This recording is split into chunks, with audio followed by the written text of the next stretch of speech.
Good afternoon. My name is Philip Raleigh, and today I'm going to be covering with you the art of sales.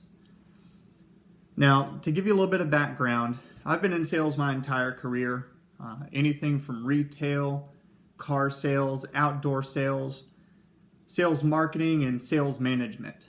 And many times a person begins their career in a sales position. And so what I'm going to share with you today is a 6-step sales process that's going to help any beginner, intermediate, or even some advanced salespeople continue their success in a sales career. Now, the first step is greeting a customer. Now, the greeting is what a lot of people consider the most important part of the transaction. And the reason it is because it sets the stage for the entire transaction. It creates that first impression between you and your customer.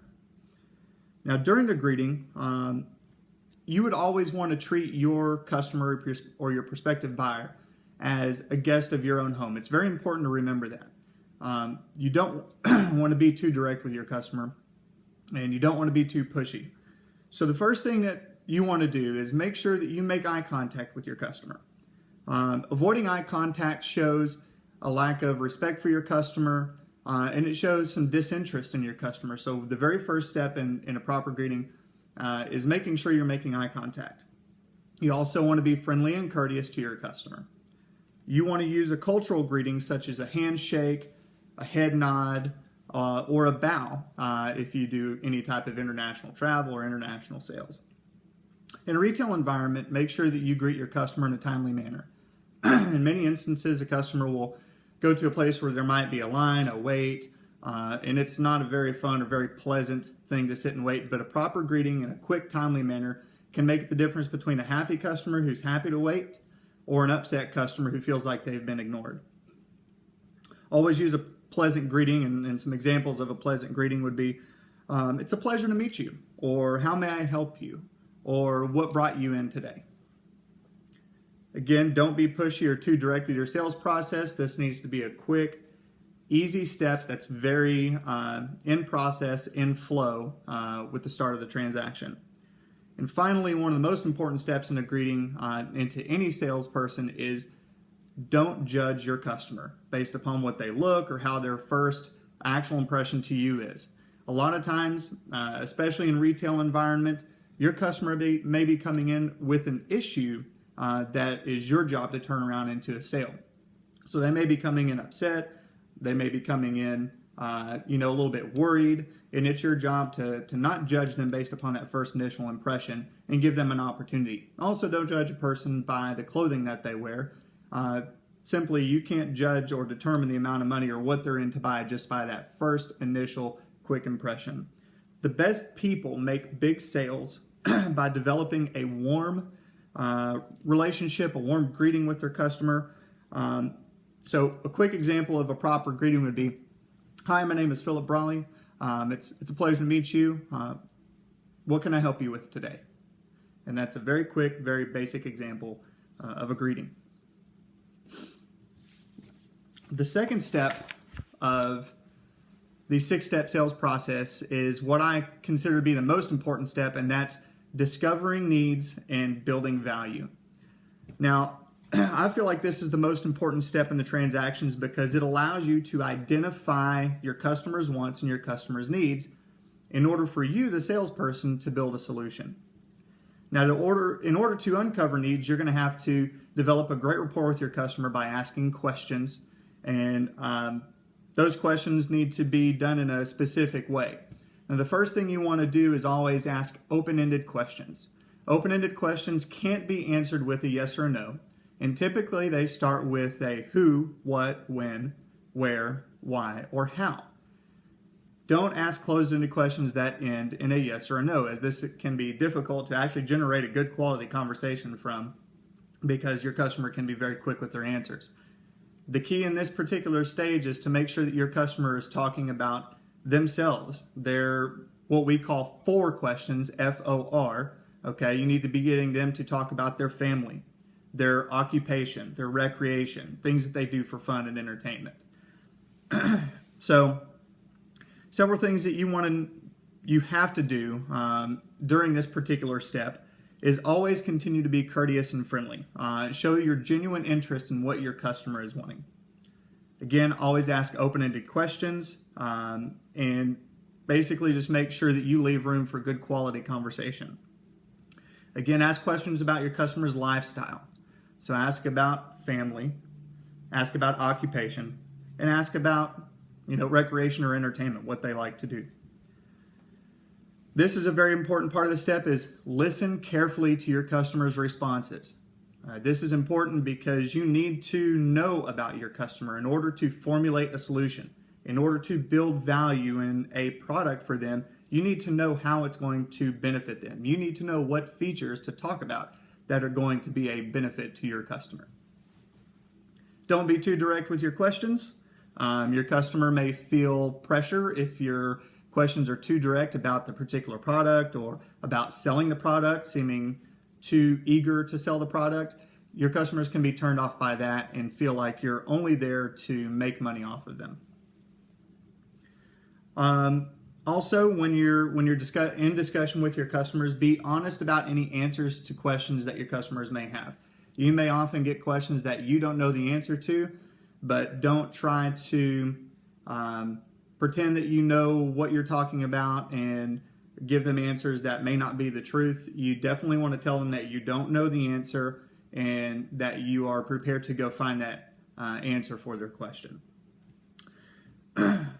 During the conversation between the seller and the customer, this process should be taking place, okay? Building value. At this time, you got to listen carefully to your customer, and you have to be able to take those things that they said and start formulating a solution in your head, okay? You need to be able to kind of know what they're looking for and then have an idea of what you're going to be talking about.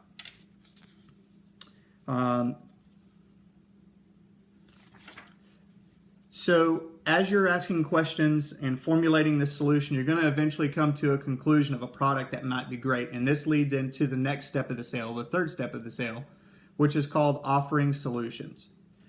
Now, typically you've already identified what the customer's needs and what their wants are. And you've already kind of come up with a product in their head that's going to be a good product fit for them. Now it's time to share that solution with your customer. Sometimes the solution comes easy. Your customer may already come in knowing what they want, and you have to do a very simple offer to your customer. Sometimes it might be a more complex offer, and you may have some other products that complement your original product, or maybe getting them into a totally different product that they did not anticipate. So I'm going to give you a couple examples of what a simple offer might be and give you examples of how that might work out.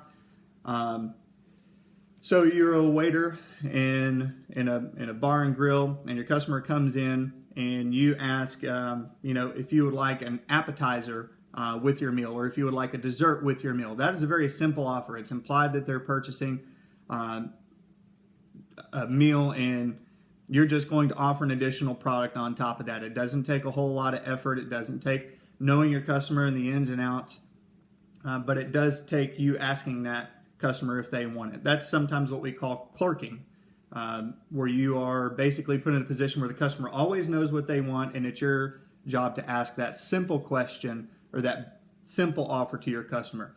Would you like fries with that? Would you like to upsize your drink? Would you like a dessert? Those are examples of simple offers. Now, more often you're going to come into what's called a complex offer. So when you're selling a car, or we'll give in this example, we're selling a cell phone. It's a very common purchase, but sometimes you're going to have to find out what that customer wants because they may not specifically know which phone that they want to come in and get. So when making that complete offer, it takes more discussion with your customer.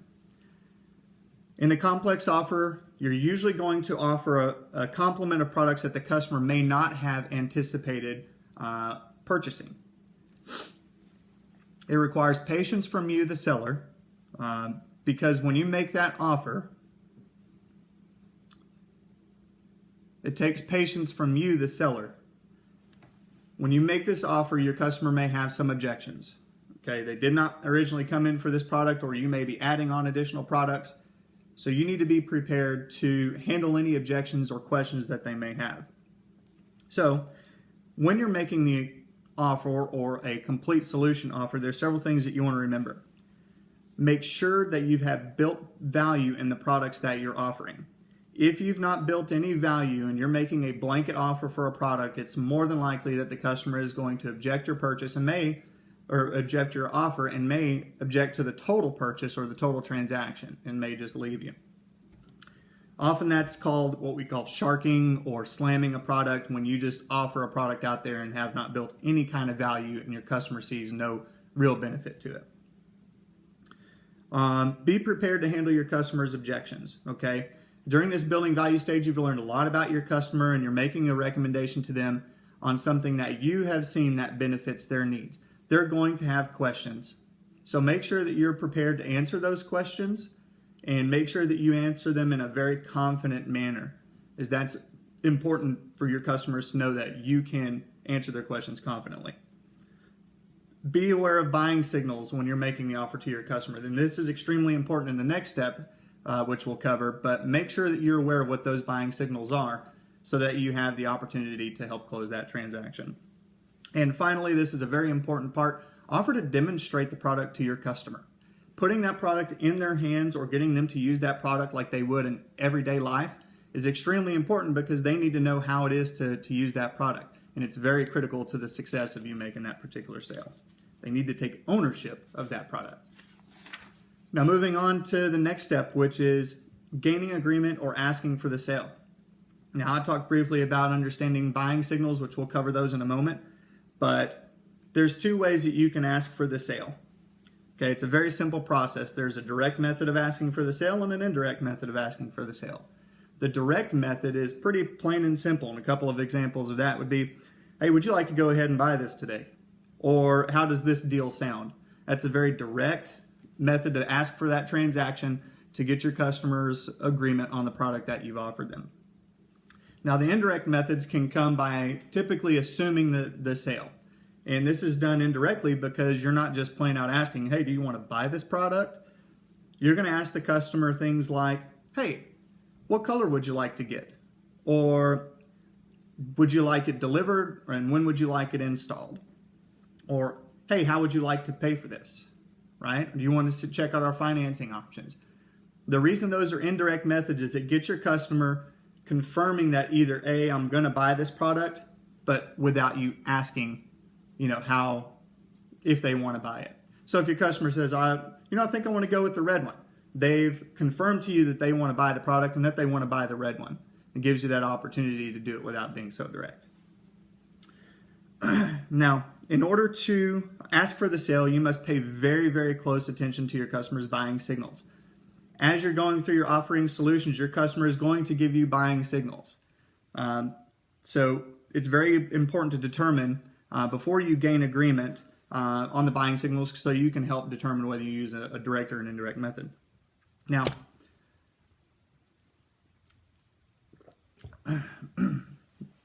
a couple of examples of buying signals, and I'm going to give you some communication methods of buying signals, and I'm going to give you some nonverbal communications, so verbal and nonverbal. So the verbal examples are going to be, obviously, if the seller or the buyer just straight out agrees with what you're recommending. As you're going through the demonstration and as you're offering that product, they're basically telling you, yeah, that's awesome. That sounds good. That's going to fit my needs. I think I'm going to go ahead and do it. Another one would be that your customer starts to ask you questions. So it's very engaged in your particular, presentation or a certain part of it. So they're asking you more amplified questions or more direct questions, specific questions about the product that helps, determine what that product is going to give for them. And obviously the customers asking about, payment options or financing options. That's a great way to basically take as a buying signal that they want to go ahead and purchase that product from you. Now, finally, you've got some positive nonverbal communication cues that will help determine if your customer is going to buy. So first thing is, if your customer is super excited about your presentation, they're smiling, nodding their head in agreement, touching and using the product, that's a very good sign that your customer is going to buy that product, and is a great buying signal. Now, you recognize those buying signals throughout your transaction. You need to store that in your brain because simply it puts that they're interested in the product, and you need to be ready to ask for that sale in some direct or indirect method, because if you don't ask for the sale, your customers can go purchase somewhere else. They may want to go think about it, and that's the last thing you as a seller want, is your customer to go think about it. They're going to go look online for different pricing. They may go shop your competitors to get a cheaper pricing. You want them to stay in front of you, and you want to put that ultimatum in front of them to say, hey, I want to go ahead and purchase this, or I'm not ready to make this purchase yet.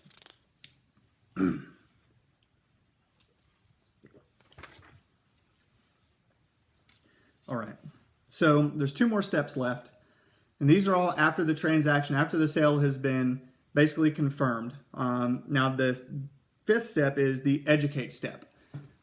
This is extremely important if you follow through with your transaction, because in this step it requires you to follow up on educating your customer how to use the product, educating your customer on any return or exchange policies that may be in place, any payment financing options, contractual obligations, warranty options and information. All that stuff needs to be passed over to your customer and all the paperwork provided. Now, during this step, you want to make sure that you are being forthright with your customer and not setting the wrong expectations. There's nothing more upsetting to a seller than to receive a return or a chargeback on something that they thought was a great offer and a great fit for their customer. And typically those chargebacks or those returns happen because the seller did not educate the customer properly, did not tell them or weren't specific enough about what's going to happen after the sale. So it's very important that you make sure that you educate your customer, make sure you provide them with all the paperwork, make sure that you educate them about returns and things like that so they are fully educated about what's going on after the transaction. Now finally, this is the last step of the 6-step sales process. And again, you don't want to skip any steps of this particular transaction. You don't want to skip this step because this could lead to future business and the success of you as a salesperson in the long run. So finally, you've got everything done, you've built value, you've made that offer for your customer, you've educated them on everything that there is to know about this new cell phone or new car. So now it's time to thank your customer for their business and go ahead and depart.